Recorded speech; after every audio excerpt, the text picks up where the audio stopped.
Rajiv, in Crash 2020, of all the injured workers, 88% are migrants, 65% are contractual, and almost all are non unionized. And I wanted to reflect a little bit on what makes these particular set of workers so vulnerable. This report unsettles me each time I hear it. I mean, there have been various versions of it.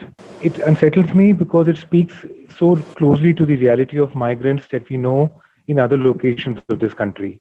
Our own work, for example, is in textile, chemical, construction, power loom, stone cutting sectors, each of which is hugely populated by migrant workers, and each of which represents a virtual war zone as far as injuries and trauma is concerned for workers. And clearly, there's a pattern, which is endemic in the nature of labor migration, and also in the nature of labor market conditions that operate, both of which you have already touched upon.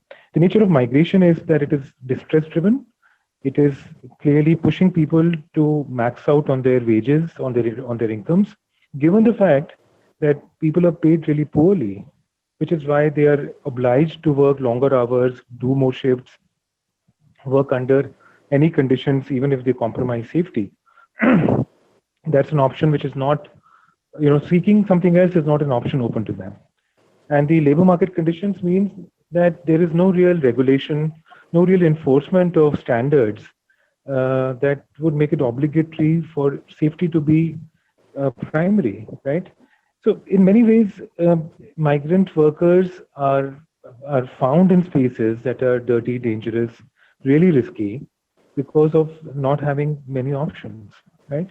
And this is the pattern that repeats itself in many other industries where we see abnormal number of accidents. There are, of course, the estimations are quite difficult to obtain, but I believe that the manufacturing sector of India has one of the largest, accidents anywhere in the world.